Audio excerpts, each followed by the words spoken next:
Hey guys, welcome back to another video, and today I'll be giving you a complete walkthrough on Alight Motion, which is, in simple terms, a really comprehensive After Effects app for iPad Pro.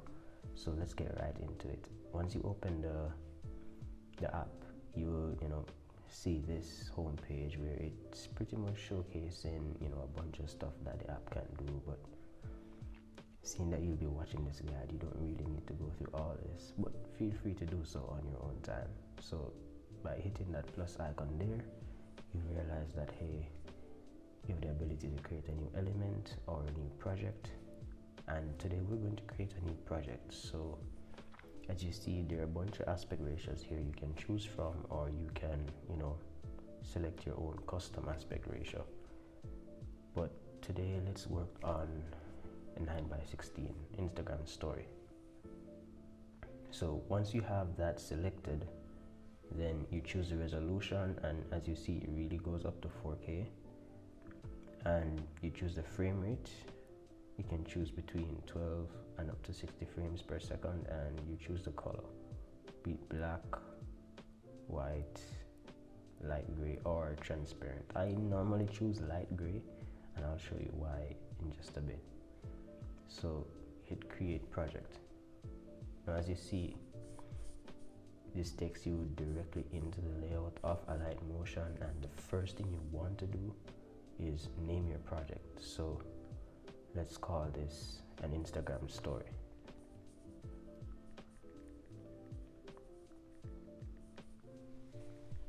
Now once you do that, then ultimately my next step is, how do you add a shape? How do you start adding elements to your project? And adding a shape is as easy as selecting a shape from here, and it pops up on your play right there.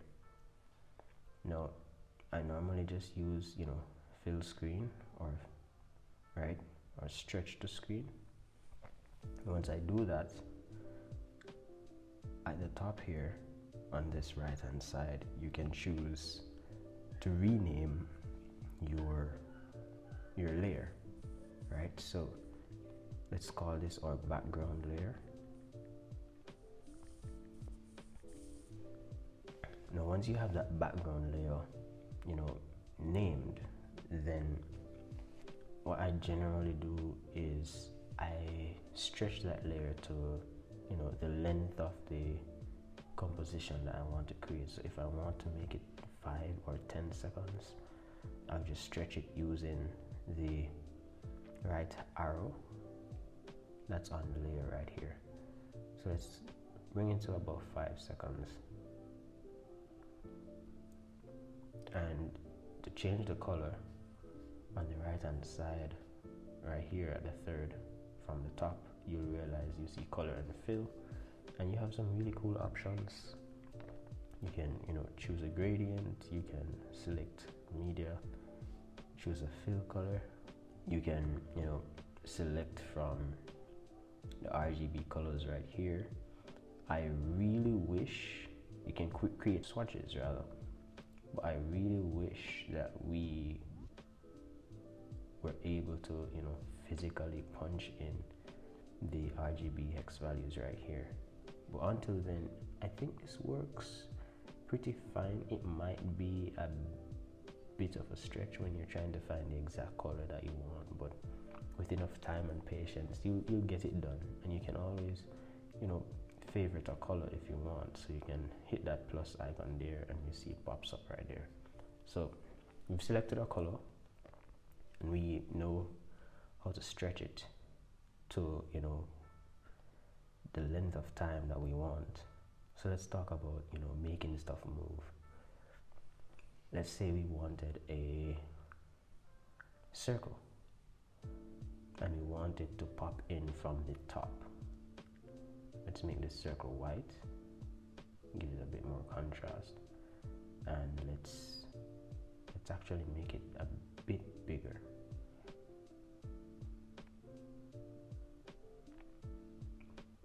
So there are two ways to go about doing this. You can select the layer and it around like this, or you can move it around like this. To make it bigger, you can, scale it up like this, and still move it around with a finger. I like to use the move tool for more precise control. And let's start about there. Let's talk about, moving. So when you want to move something in a light motion, you rely on what we call keyframes for the most part. And what a keyframe really is a mark in time for the object or element that is being altered. So whether you want to alter the size, the shape, the perspective, the position, right? A keyframe really just marks the spot in time where it looks like this or it's doing this. And then you have another keyframe that can mark another spot in time where it's doing something else. So going back to our original idea where I want the circle to come in from the top, what I'll do is I'd mark a keyframe here at 1 second, and then I could mark a keyframe here, 0, and bring this all the way up to the top.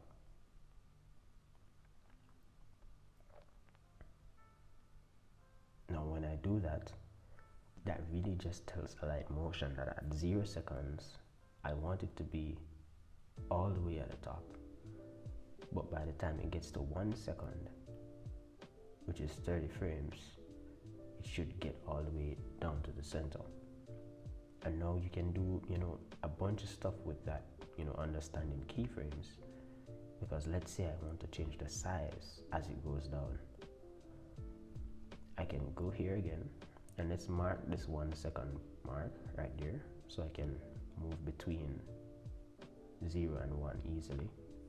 To make the circle smaller and, increase in size as you get to the center, you'd, go to this panel here again, move and transform, and you'd go down to the scale section.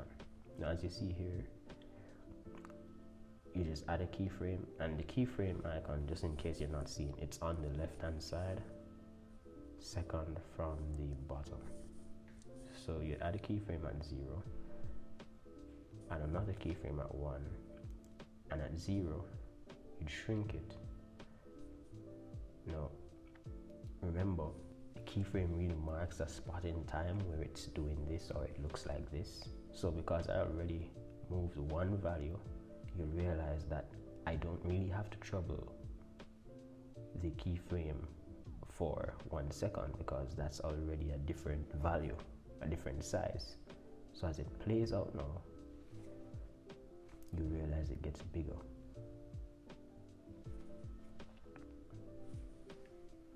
However, our animation kind of looks a bit choppy for the most part.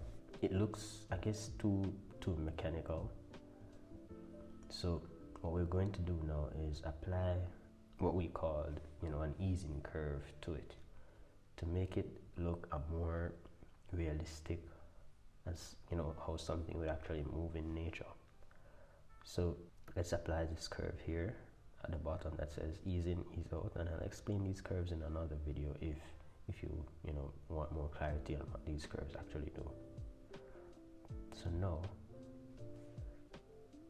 as you realize, it actually starts really slow, speeds up and slows down as it's about to get to that central point. We can actually exaggerate this a bit, where we go back here and we make this completely white. So now you have something that looks like this.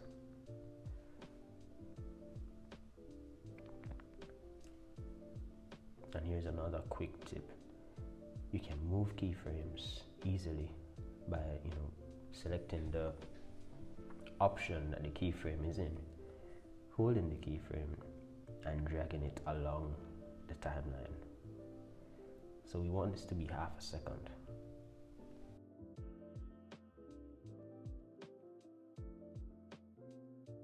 So our next step really is to just fine tune, this action a bit more. So we're going to add an easing curve to the scale. So let's just do that real quick.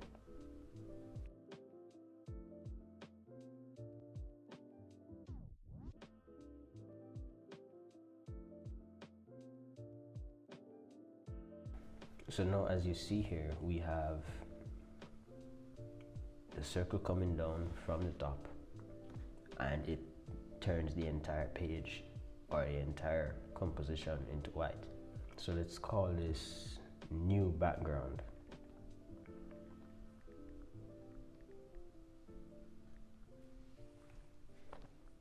It's always good to name your layers so you know exactly what you're working with, and you'll realize that after about 2 seconds the background color changes again, and that's because this layer isn't 5 seconds long. So to get it to 5 seconds, all you could do is just swipe all the way to 5 seconds, and at the center down on the bottom here there's this icon that you can just touch and gets it pretty close to about 5 seconds. If it's not at 5, you can just drag it there to 5, and that's it.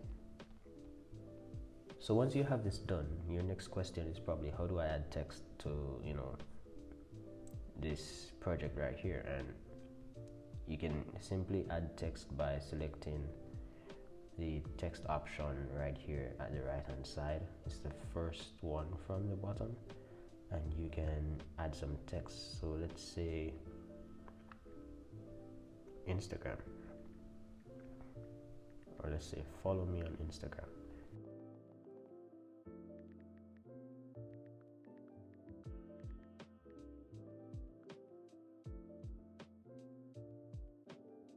Now, as you see here, the text is way too small for you to see. So to increase the size, we're still in the edit text option, so you can drag to the right and you notice the text size increase. To change the color, you can simply head here and add a color that you wish. We went through this section already, so you should remember. So once you have the color that you want to add, then moving the text is as simple as heading to the move and transform section, the option, and moving it around just like that. So AlightMotion does give you some really good snapping options and some dynamic guides. That are those blue lines that you're seeing right now on the screen. But if you need more guides, there's a grid option or a grid effect, and this is why I actually always add a background layer to start with. So we're going to add that grid to the new background layer. So you just head to effects and type in grid, standard settings, and as you see here, it actually gives you a grid, and you can adjust this grid however you want. So, and if you lose what you're doing accidentally, you can just head back here and make the adjustments as you wish.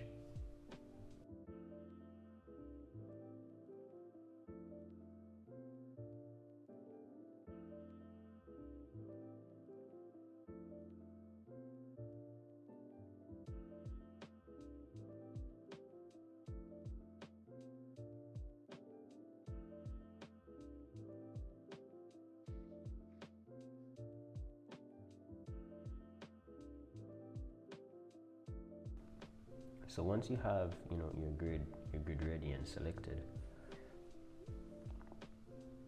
you can now add more content to your composition or to your project easily, knowing that things are aligned properly.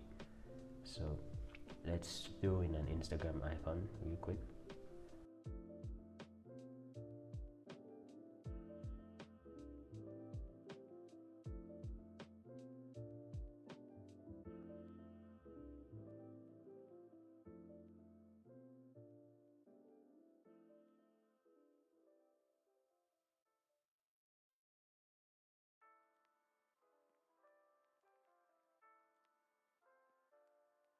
So you'll notice that at whatever point in time you are on the timeline, once you add an image or a layer or whatever it is, that's where it will pop up.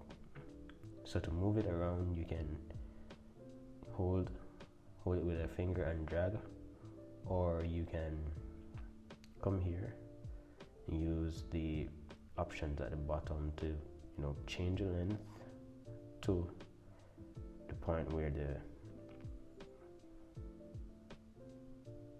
you want it to be,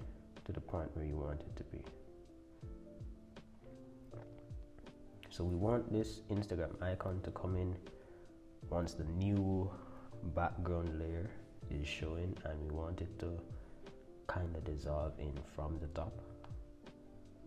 And we don't want it so big because now it's hiding the other layer. So let's actually bring this up to about 3 seconds and 3.5 seconds. And let's bring this to about the same. And let's change the size.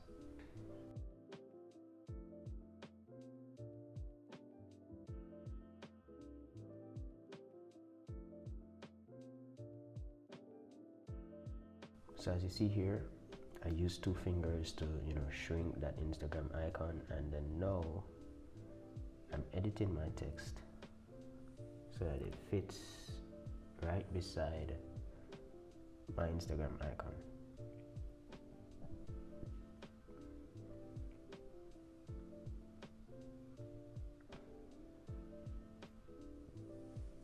So now our next step is really to add a keyframe that will allow the Instagram icon to slowly dissolve in and move from the bottom to the top or something like that. And let me show you how to do that real quick. Let's make this animation about 1/2 second, and we want it to be here by the time the animation is done. So let's mark this spot in time. Let's mark the 1 second point, and let's bring it down a bit. Now as you see here, you're not really seeing the icon, but as it moves, you kind of notice where it's coming from. Let's add a ease in or an ease out keyframe rather. So you realize that it actually starts off and then slows down as it gets to the top. And then to get it to dissolve or to fade in, you can head to blending and opacity, add a keyframe there, add a keyframe up 1/2 second, and add a keyframe at 1 second. You bring the opacity all the way down to 0, and you can add a keyframe here as well. Now we have something that looks a bit like this. But here's what we don't want. We don't really want the text "follow me on Instagram" to be showing from the very beginning, because it kind of looks out of place. So here's what we're going to do. After this "follow me on Instagram" appears, after this Instagram icon appears rather, let's put the "follow me on Instagram." Let's allow it to just dissolve in within that same second that this "follow me on Instagram" fades up. So let's add a keyframe here. Let's mark rather the 2 second time, and then we're going to add a keyframe for opacity at 1.5 seconds, and then right there. And the same procedure, bring this down to about 0, and you can add a keyframe for an easing curve rather right there. So now we have something that looks a bit like this. And don't worry about the grid right now, you can always remove it to preview exactly what your layer is going to look like when everything is done.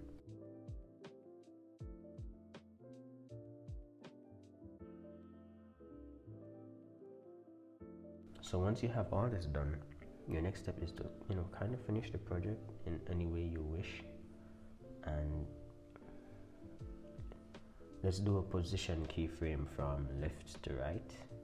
And let's use my IG handle, so we can go add text again. Now if you remember how to add text, you simply hit the text icon at the bottom, and let's go I am Kareem Little, and then bring it down like this. And as you notice, again, it's really small, so you can hit the edit text option and swipe to make it as large as you wish.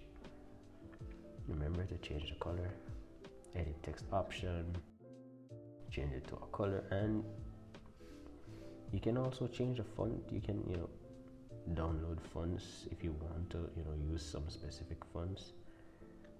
You can download a few fonts and import them here.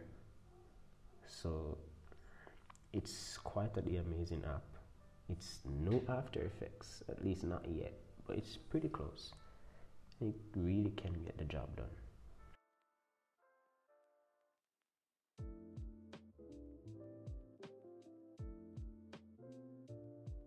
This looks about right. Now I'm thinking, let me actually play with this a little bit to make it a bit more pleasing to the eye. So as you see here, I'm just adjusting the elements that I already have to make sure that everything kind of fits within this Instagram icon that we have. Let's change the scale of it a bit, and then let's just bring the position down ever so slightly. Now we have something that's getting there. So now we're about to do a really cool effect. I was originally thinking to do a position keyframe from left to right, but since it's a comprehensive tutorial, let me show you something real quick. If you add a shape, let's make the shape a random color for now. Let's edit the shape, make it a bit longer like this, do a value like that. Let's make it a bit longer and a bit taller. So if you add a shape over your layer here, ensure both layers are the same length, by the way.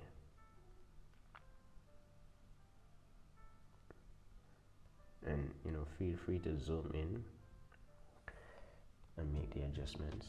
All right, you add a shape above your text layer, and then let's hide the shape for now, and let's edit our text layer. Let's do a, let's do the position keyframe. So let's go to 3 seconds. We want it to be here 3 seconds, and at 2 seconds, let's move it all the way to the left.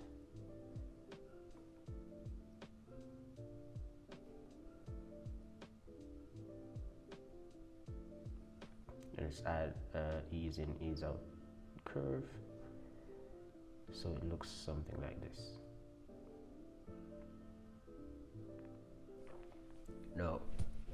No, we're not done just yet. So let's add a final touch to it by selecting both the top and the bottom layer. And once you select multiple layers, you realize that a new set of options appears about timing, distribution, alignment, and grouping. You're looking for group and mask. So once you hit group and mask, what you'll realize now is it kind of masks the layer until it comes into the position that your top layer is in. So let's play everything now and let's make one final adjustment, and then let's play everything to see exactly what.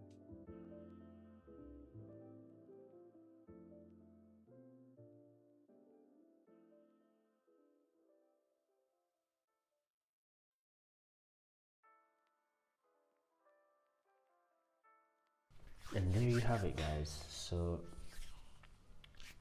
we just created, a simple, Instagram story post using a light motion. I hope you really enjoyed this tutorial, and if you have any questions, feel free to drop a comment, reach out to me on Instagram, follow me on Instagram, and yeah, hit me up.